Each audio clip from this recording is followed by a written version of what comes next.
Hello, আসসালামু আলাইকুম। আমরা এখন এসেছি বাঘা বিজ্ঞান ও প্রযুক্তি মেলায়। তো আমি একটা স্টল ঘুরে দেখবো, ভাইদের সাথে কথা বলবো। আসসালামু আলাইকুম ভাইয়া। ওয়ালাইকুম আসসালাম।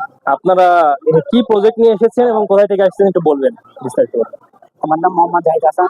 তো আমরা 5 জনের টিম আছি। তো আমরা এই 5 জন মিলে এই প্রজেক্টটি তৈরি করেছি। তো আমাদের এই প্রজেক্টের নাম প্রতিষ্ঠানের নাম মেডিসেবা। এবং শাহজালাল আমাদের সরকারি কলেজ। তো আমাদের এই প্রজেক্টের নাম মেডিসেবা। তো এটি তৈরি করার উদ্দেশ্য হলো বর্তমানে নকল ওষুধ একটি বড় জনস্বাস্থ্য ঝুঁকি, যা একটি বড় সমস্যা। এই সমস্যা সমাধানের লক্ষ্যে আমাদের এই মেডিসেবা প্রজেক্টটি তৈরি করা হয়েছে। তো আমাদের এই মেডিসেবা প্রজেক্টটি আধুনিক প্রযুক্তির সাহায্যে ওষুধের সত্যতা যাচাই এবং ওষুধটি কি কি কাজে ব্যবহৃত হয় ওষুধের সকল তথ্য প্রদান করতে পারে।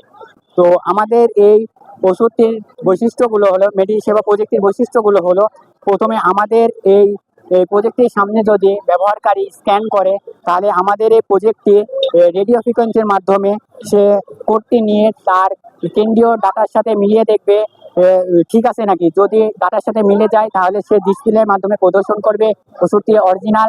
আর যদি মানে মিলে না যায় তাহলে সে প্রদর্শন করবে এটা নট অরিজিনাল। এবং এটির আরো একটি কাজ আছে, সেটা হচ্ছে এই ওষুধটি যদি স্ক্যান করা হয় তাহলে ওষুধের কার্যকারিতা, অর্থাৎ ওষুধটি কি কাজে ব্যবহৃত হয়, ওষুধের এক্সপায়ার ডেট, ওষুধের মূল্য, এটাও দেখাবে। এবং এই পদ্ধতি যদি ফার্মেসির দোকানে থাকে তাহলে ফার্মেসির অনেক সময় সেলার ওষুধ খুঁজে পায় না, বা ওষুধ আছে কিনা, স্টকে আছে কিনা। এটা যদি ফার্মেসির দোকানে থাকে তাহলে সেলার শুধুমাত্র অ্যাপের মাধ্যমে, ভয়েস অথবা টেক্সটের মাধ্যমে যদি আমাদের এই সিস্টেমটি জানায়, তাহলে সিস্টেমটি তাৎক্ষণিকভাবে ওষুধটি কোথায় আছে, কত নাম্বার সারি, কত নাম্বার কলাম, এবং লাইটের মাধ্যমে সে জানিয়ে দেবে। তো এটা আমরা প্র্যাকটিক্যালি দেখাই। প্রথমে একটা ওষুধ যদি আমরা স্ক্যান করি, তাহলে এখানে দেখাচ্ছে ওষুধের নাম বাইজোরান 5/20। এটা স্ট্যাটিস হচ্ছে অরিজিনাল এবং এটার প্রাইস হচ্ছে 12 টাকা করে, এবং এক্সপায়ার ডেট 11/2028 সালে শেষ হবে। এবং এটা ইউজ হচ্ছে বিপি কন্ট্রোলের জন্য।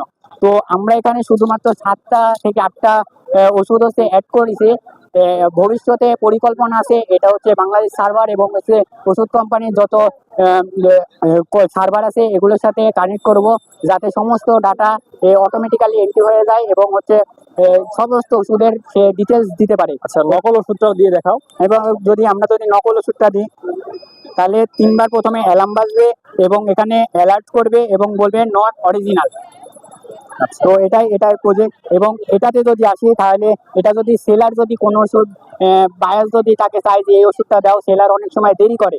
তো আমাদের একটি অ্যাপ আছে, এই অ্যাপের মাধ্যমে যদি সেলার খালি লিখে যদি দেয়, তাহলে অটোমেটিক্যালি কোথায় আছে ওষুধটি এটা জানতে পারবে। তো আমরা যদি লিখি, রেন্টানেল দিচ্ছি, তো ফিডব্যাক আইছে 1 নাম্বার সারি 2 নাম্বার কলাম। তো 1 নাম্বার সারি 2 নাম্বার কলাম রেন্টানেল, এবং আলো চলছে। তো আলোটা খুব অল্প টাইম সেট করা আছে, মাত্র 2-3 সেকেন্ড জ্বলবে, তারপরে দেখা যাচ্ছে। হ্যাঁ। তো এটাই আমাদের মূল প্রজেক্ট। এই প্রজেক্টের সুবিধা অসুবিধাটা বলো, আর হলো এটার বাণিজ্যিক পর্যায়ে আনতে কি কি মানে পদক্ষেপ নিতে পারতে পারে, অথবা প্রাইসটা কেমন আসতে পারে। সমাজে প্রভাব হলো নকল ওষুধের ঝুঁকি কমানো, আর তারপরে হচ্ছে রোগীদের নিরাপত্তা নিশ্চিত, এবং হচ্ছে 3 নাম্বার হচ্ছে ফার্মেসি ব্যবস্থাকে দ্রুত কার্যকর করা, মানে দ্রুততার সাথে কার্যকর করা। এবং এটি হচ্ছে বাণিজ্যিক পর্যায়ে নিয়ে যেতে কত কষ্ট হবে, এটার উত্তর হচ্ছে বাংলাদেশে সরকার এবং বিভিন্ন সংস্থার হচ্ছে রিপোর্ট অনুযায়ী বাংলাদেশে ঢাকাতে 10% ওষুধ নকল হয়। তো 10% থেকে যদি 2%-এর লাভাংশ দিয়ে যদি এই প্রজেক্টটা গোটা বাংলাদেশে ইনশাল্লাহ ছড়িয়ে দেওয়া যাবে, এবং বাকি যে 8%, ওই 8% লাভাংশ টাকা দিয়ে ওষুধের দাম কমানোতে ব্যয় হবে। বুঝতে পারছি। এটা তৈরি করতে তোমাদের খরচ আসছে কেমন? এটা তৈরি করতে কস্টে আমরা জাস্ট মডেল করেছি, তো আমাদের প্রায় 7K মতন হয়েছে। মানে 700 টাকার মতো? না, 7K 7,000 টাকার মতো। তাহলে এটা বাণিজ্যিক পর্যায়ের মধ্যে আনতে 10,000 টাকার মতো হতে পারে, লাগতে পারে। এটা আরো কম হবে, কারণ আমরা তো খুচরা মার্কেট থেকে বুঝতে পারছি। তো বাংলাদেশ যখন ইয়ার থেকে নেবে তখন তো মেলা কম দাম। বুঝতে পারছি। আচ্ছা, ধন্যবাদ ভাইয়া আপনাদের।